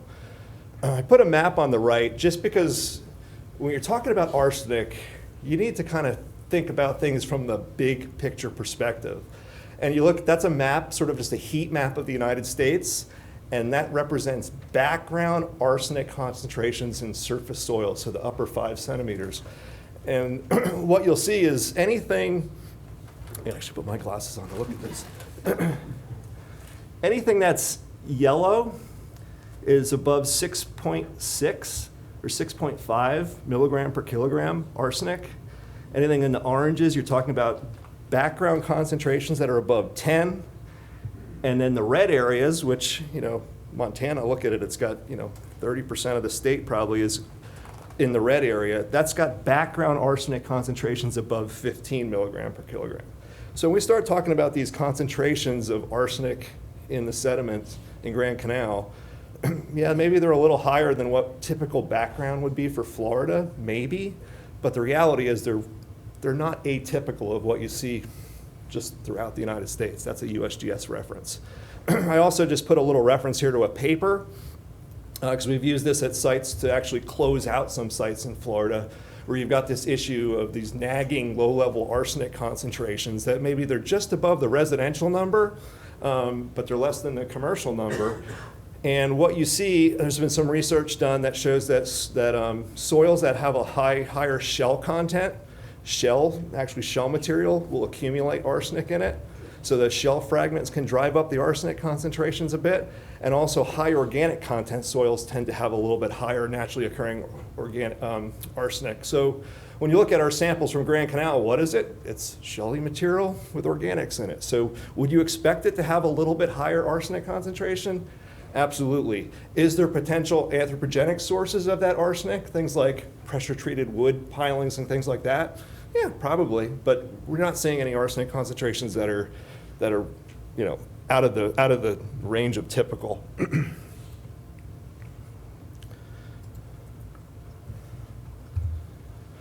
So jumping into the work that we did, on October 3rd, Geosyntec and our teaming partner Applied Ecology went out and did some sampling in the Grand Canal. initial 4 locations that we sampled, we actually sampled like 21 locations that day, but 4 of the locations we tested, we basically wanted to get quick turn data on that. So we worked with the laboratory, Test America Eurofins, a large national NELAP, National Environmental Lab Accreditation Program, certified, accredited lab to analyze data on a rapid turnaround time basis for us for the first 4 samples we collected. Those are GC 1 through 4. And so the objective of those samples was sort of to further assess the northern Grand Canal area and select canal location sediments for metals and a comprehensive suite of analysis. So we analyzed for basically what was done in 2015 and then some. So we added in VOCs, so there's 45 individual VOCs, 65 semi-VOCs, organochlorine pesticides, organophosphorus compounds, herbicides, PCBs, a host of metals, total petroleum hydrocarbons, the fraction organic carbon, which I said is not a chemical, it's just looking at a property of the soil, so we can calculate a leaching, site-specific leaching number if we need to. And then plus, we added on sort of after we collected it and we made a decision that let's go ahead and add in additional testing for munitions and explosive compounds. So that was actually added in after the fact. So that's why I don't have that data, because I couldn't get that turnaround time on that, because it was sort of a late addition to the sampling list. Just looking at the first 4 locations, those are the sampling locations. You can see GC 1, 2, 3, sort of in the northern reach of Grand Canal. And then GC 4 is basically the northeast portion of Grand Canal, or it's technically not Grand Canal, it's part of the Grand Canal system, but it's basically as far northeast as we can get, and it's sort of an area where there's a lot of boat slips associated, because that's North Waterway townhomes right in there. So that's kind of the furthest northeast you essentially can get in the canal system. So a lot of information on the slide. But just to run down the results to date, you see a lot of none of the 45 VOCs exceeded residential SCTLs, none of the 65 semi-volatile. So VOCs, we're talking about things like benzene, ethylbenzene, toluene, xylenes, your chlorinated solvents, vinyl chloride, trichloroethene, tetrachloroethene, all the volatile type contaminants. And actually, even to collect those, that's the first sample we immediately fill our sample containers with when we bring it up, because it's volatile. If it's actually in the sediment, you got to get that sample quick, because it doesn't want to be in the soil. It wants to volatilize. So that's how we're basically collecting that. None of the 65 semi-volatiles. Semi-volatiles are things like polycyclic aromatic hydrocarbons, benzoate pyrene, things like that. They're a lot of times associated with a little bit heavier petroleum compounds. They're actually in asphalt. Your road is full of benzoate pyrene, things like that. So it's a little bit heavier petroleum-based materials. None of the 22 organochlorine pesticides exceeded residential. None of the 22 organophosphorus exceeded residential. None of the herbicides, none of the PCBs, and of the 12 metals analyzed, arsenic exceeded the residential SCTL in 3 of the 4 samples, and there was no exceedances of the commercial standard. And those results ranged from 6.3 to 11, so actually pretty consistent with what was analyzed in 2015 when you look at what the average of the 2015 data was. We did have a chromium exceeding. It's way less than the residential soil cleanup target level, but chromium did exceed the default leachability SCTL, but I remind you again that that's the default number, and when you plug into the equation the site-specific FOC value, we're way below that number. You're basically instead of the leachability SCTL is like 38 milligram per kilogram. When you use our site-specific carbon number, it pushes it out an order or 2 orders of magnitude. So it's like 380 or 3,800, depending on the actual FOC sample used. So we're way below that. TRPH, which is sort of it's a total collection of potential hydrocarbons within what they call the C8 or C5 to C40 carbon range. They exceeded the soil cleanup target levels, but sort of that's the first step in the process for TRPH analysis. The next step is to then have that sample speciated and look at different carbon ranges and compare it to specific DEP standards for those different carbon ranges, and when we did that, nothing exceeded. And what it basically showed us is that the sample detections that we did get of TRPH is just extremely highly weathered material that's up near that C37 to C40 carbon range. So it's very high concentration, and the states, as the carbon compounds get bigger, the screening numbers get larger and larger and larger. So the default TRPH SCTL is based upon the most conservative of the carbons, which is the lighter ones. What we're seeing here is that the TRPH, which makes sense, right? If you have muck, it's going to have weathered, petroleum type material in it, highly weathered. That's what we're seeing. It's actually outside the range of the highest. So it's between the C37 and C40 range that was picked up. So there was no exceedances associated with that from a speciation perspective. The munitions and explosives data, that's pending. We'll have that in the next week. So then additional locations, 5 of the locations. Had to kind of break the map into a couple different areas so you could see it. They included comprehensive testing, matching the same analytical suite as GC 1 through 4. We just didn't get that as expedited analysis.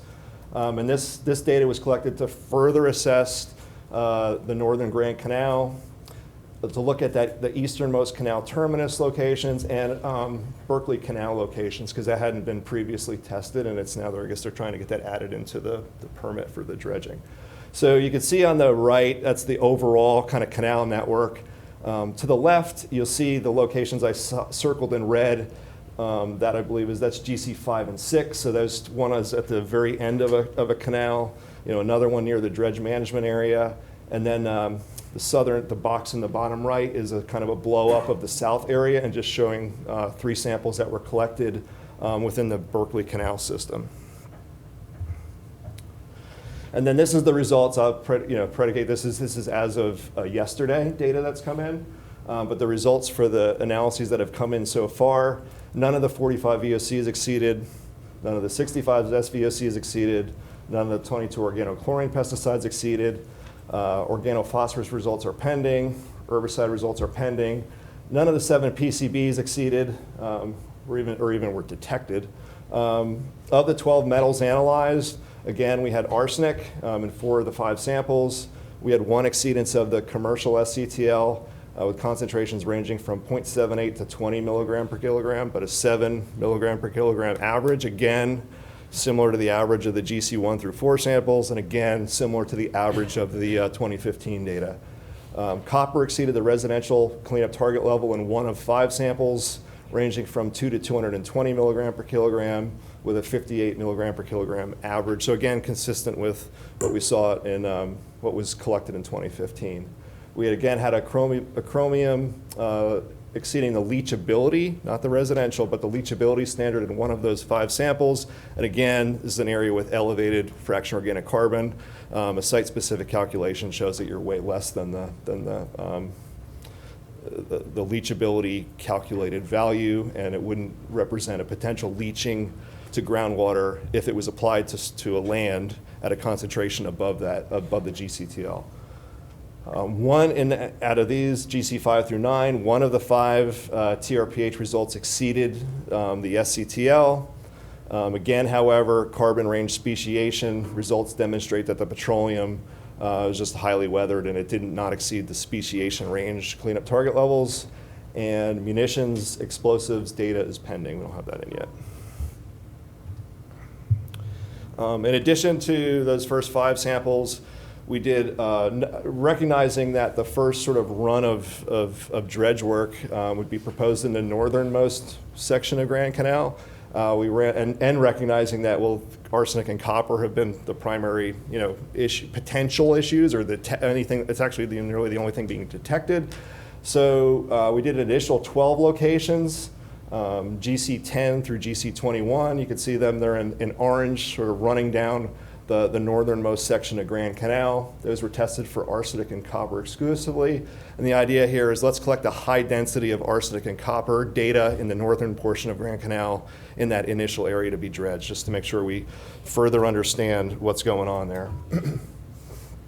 So the arsenic results in those sample locations ranged from 1.1 to 12. So there was none of those samples exceeded the commercial SCTL. They were, a number of them were above the residential, but again, mostly below, all below the commercial.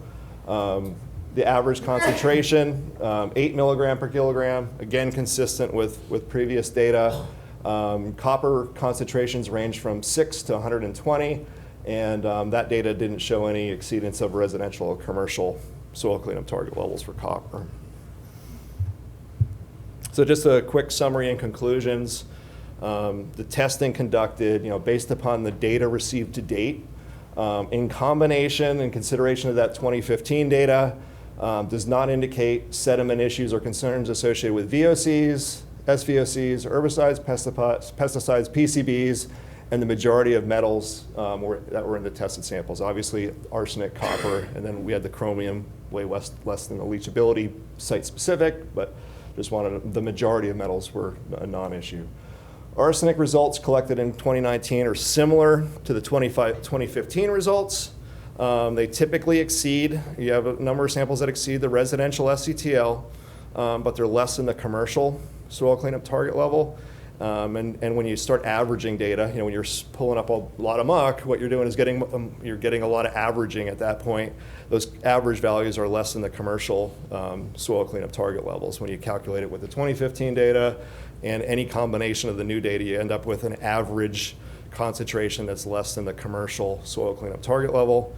Copper results, again, 2019 data is similar to our 2015 results. I would say they were generally a little bit lower, when you look at the average and what our typical numbers were, they were just a little bit lower. Probably from a statistical standpoint, they're probably statistically the same. So the next step for us is we'll get this additional data in, process that data, and then generate a technical report, which will be prepared and submitted, that documents the sample collection, testing, the QA/QC associated with validating the data, and the results, and that will be submitted to the county. I think that's all I have. Yes. So a lot of waste cleanup type language that's not typically used in canal type projects. But questions? John, go ahead. I just want to say that I noticed October the 3rd, samples were collected, and yesterday you had data back and you were processing data you presented to us today. That's the most extraordinary turnaround time I've ever seen for this kind of analysis, and either you or Virginia or everybody must have called in a lot of favors to get this data back so quickly. I really appreciate that, but I hope the general public doesn't expect that kind of response for every single crisis that crops up in the front page of the Florida Today newspaper. Thank you for the work. Thank you. Yeah, so hats off to Test America Eurofins. A typical laboratory turnaround time is at least 2 weeks. And we were collecting those samples, I think October 3rd was a Thursday, so you add the weekend in too. We did have to pull some favors, and they were able to accommodate us. So we're Jim, you had a great presentation. Kind of curious, what are you going to be looking at for the munitions, the ordnance type of chemicals? It's a full. They call it the explosive suite. It's an EPA suite, so it covers your RDA, your RDX, HMX, TNTs. You're looking, of course, for minute concentrations of those, types of constituents. But it's a standard EPA suite of 14 different munitions/explosive compounds. Are you using those same type of analysis like at the Space Center at the launch pads? Is that? We don't typically do. We never find it. So all the work I've done at Kennedy, there's no point of running the testing because you don't typically you don't see it. This is just sort of checking one more box. And then the copper and arsenic and those that that might be above the background levels. What do you think the sources are, like boat bottoms? Yeah, a combination of natural background, things like shells, shell materials. So we allow shell fragments in our samples. The nature of the organic material, and then in combination with some anthropogenic, pressure-treated lumber. I know one of the samples was collected really close to my house, and it's a location that's surrounded by sailboats. All of them do, they have bottom jobs on their sailboats. That's copper. Copper is in the paint used to do bottom jobs on sailboats. So that's where you end up getting these like copper concentrations. They're coming from us, the residents in the area. And it's, a dead-end little spur off the canal system. So if stuff was going to settle and sink and stay, and that seemed like, worst-case scenario location to. Pesticides too. We use a copper-based pesticide as well, so that might. Yep.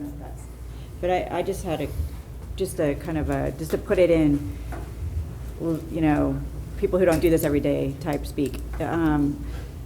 Would you consider what you found in the canals consistent with residential development over time impacts, or is there more there that we should be concerned about? There's nothing that I've seen in any of the data collected to date, 2015 or this new data, that would suggest anything other than residential, applications of herbicides, pesticides, scraping the bottom of boats, pressure-treated lumber, leaching small amounts of arsenic into muck sediments, things like that. There was no sort of like red flags. If you saw an unusual chlorinated solvent detection or something like that, that would potentially trigger sort of a red flag and scratch your head saying that's not something we would typically see in a residential application.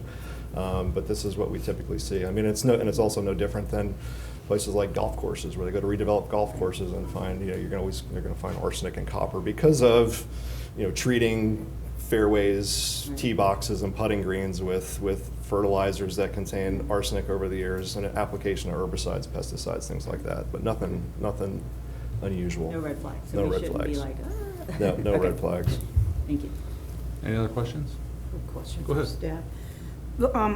For the Grand Canal dredging project, does that include all of these little finger canals that connect to the Grand Canal also? Yes. Excellent, good, thank you.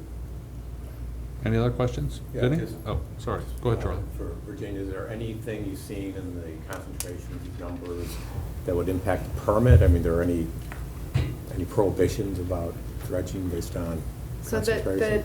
the data, like Jim said, the data that he's just received yesterday, right, is consistent with what was found in 2015.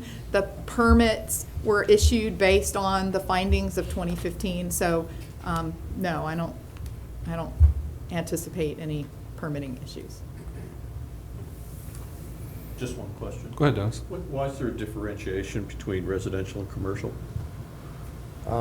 Just the type of exposure scenario. So the soil cleanup target levels are calculated based upon a very specific, like it's under Chapter 62777 of Florida Administrative Code that has the actual equations that go into calculating a residential soil cleanup target level and a commercial. And there's a few different factors in that equation that are different. Like I could tell you, like a residential is based upon 30 years in that same residential exposure during a 30-year period. The amount of exposure, because these soil cleanup target levels are based on like dermal contact. So in a residential environment where you're gardening and you're mowing your lawn, the exposure factors are different for a residential setting than they would be for a commercial setting. So there's very specific studies and research that EPA has done to set what those parameters are, and they're different for a residential setting versus a commercial setting. Does that include like drinking water wells that are? Not also- for the soil numbers, because they're specific on contact with soil material. I think they try to take into account, kids playing in their yard and maybe even Literally, it's like how many ingesting. teaspoons of soil does a Right. child ingest each? That's literally the type of calculations that go into it. And they're very, very conservative. I mean, you're eating a lot of dirt during those 30 years. There's I just put it that actually a way. number to that, like where Guilty you as have to eat charged. it every day for a year. Yeah, for it's 12 years or something like that. It is like that. Yeah, you're consuming Yeah. a lot of soil. I've run into it with a car battery sitting in a lot. It costs $30,000 to remove the car battery. That's good work if you can get it. 4 foot by 4 foot by 10 feet of dirt hauled away. Wow. Go ahead, Vinny. So I've eaten some dirt in my life. It's probably make my system stronger. But the question is this basically looks like it's about leachability because we're talking about the soil and the muck that we're going to take out and we're going to put somewhere to dry. So the studies that you did showed that the chance of that arsenic getting down into the soil, the leachability, isn't that what it's called? Yeah, well, it's a non-issue. Right, It didn't that's exceed it. basically- It didn't exceed the default for the arsenic, but for like the chromium that actually even exceeded the number. That's where sort of the next step to evaluate that is, okay, would that be a concern if that became a land applied soil? Right. As well, gee, it's got a real high organic content, so when you go in and you can actually calculate a site-specific, number for leaching based upon the soil properties. And when you do that, the fact that there's any bit of organics in the soil drives the number way up. Because something like, metals want to adhere to the organics in the soil, so it hangs on to the matrix. Think about granular activated carbon, right? It's just a really, really, really good carbon source. Right. And muck is pretty far along the way to being a carbon source like activated carbon, so it holds on to that material. It doesn't want to let it So go. what the numbers, the science is showing is that we can be pretty confident that that will not leach into the groundwater, the ground soil. Correct. Okay, thank you. Thanks, Vinny. Well, thank you, Jim. I appreciate it. Any other questions? No? I think Charles has to be excused. You got to go ahead. All right. Thanks for coming. Nice seeing you. I don't want you to hang out any longer than you have to. I understand. You want. You're already 7 minutes late, so. I'll try fast. Go ahead and do that again. Careful. We're gonna, before we start our public comment section, I just want to see if we had any new or old business to discuss. None? All right, so I've got a couple of public speakers, comments that have asked commenters that have asked to speak today. I've got two. I'm going to go ahead and invite Monty Montgomery to come up and speak first. 3 minutes is what you are granted. So introduce yourself and tell us what you have to say. Yeah, I'm David Montgomery, go by Monty. I want to comment on Jennifer Thompson's pitch that she just did. I live off of Babcock and Palm Bay Road, and I've got 2 DOT ponds that were put in when they elevated Palm Bay Road. And for the first time this week, I saw the mechanical harvester came by. I take care of the grass along Connect Road there, and there was this big stack of vegetation. It was nicely parked at the top of the swale, and they came and picked it up later, and it was all very nicely done, and the really made an impact on the pond. So I just wanted to give some feedback. Somebody said, well, maybe you can hire commercial people to do it. I'm just saying the county did a really snappy, clean job on using the mechanical harvester in I think it's DOT pond 8 or 10 that they came and cleaned out. So that's fantastic. So I appreciate that. I also want to mention that, coincident with Jennifer's speech, I don't know the guy, but the Beeman, Stephen Beeman is going to be giving a pitch at Marine Resource Council at the Lagoon House on November 5th, Tuesday, in a brown bag lunch. So if anybody's interested in learning more about the solar bees or the floating vegetation islands, Stephen Beeman will be talking for an hour on November 5th, Tuesday, at a brown bag at the Lagoon House. So if you've never been to the Lagoon House, it's a great place, and you might stop by for that. So thank you for your time. Thank you.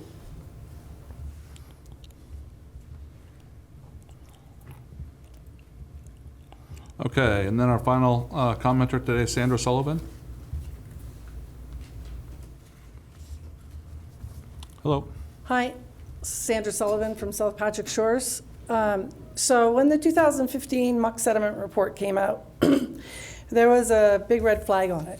And that is, any time that you're evaluating contaminants and you're doing testing, you want to look at the point source pollution. So we have a disposal site that just got the FUDs, as you've probably heard. It's military. It's been acknowledged as a military disposal site, but it was always known there was a disposal site there by the county and other people.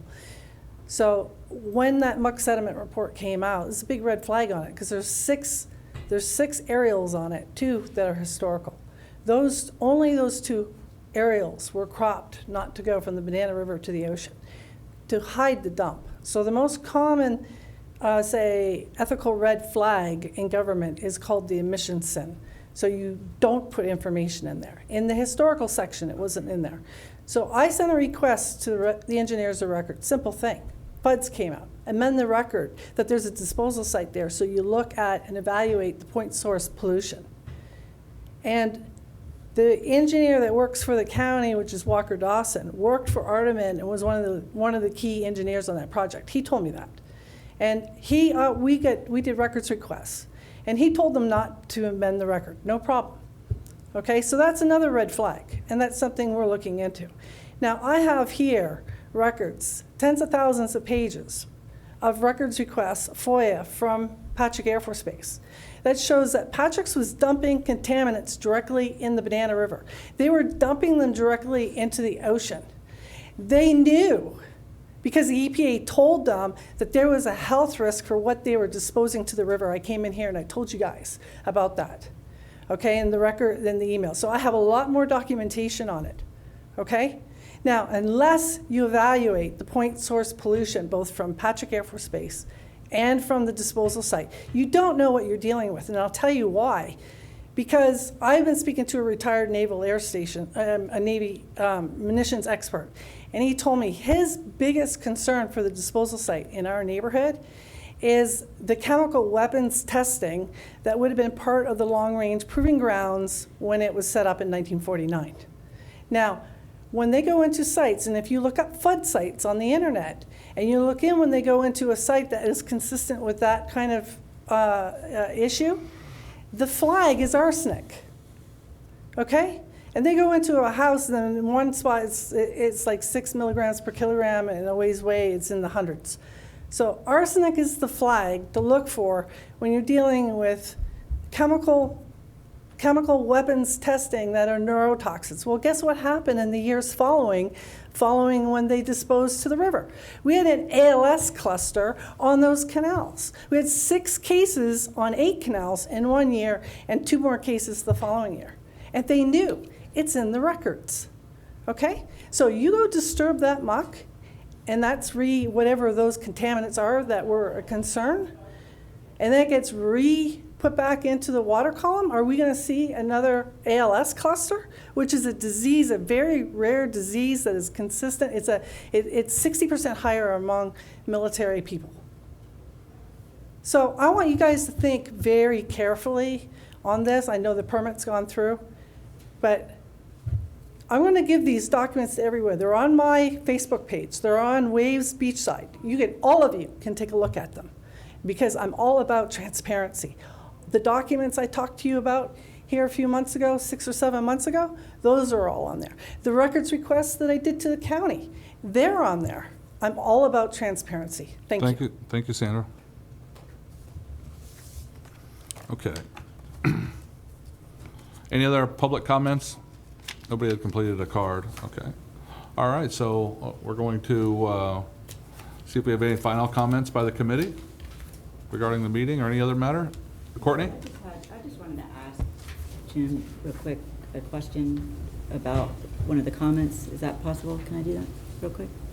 Go ahead. Go ahead. Okay. It was a question for Jim? Yeah. Jim, if you don't mind, raise your right hand.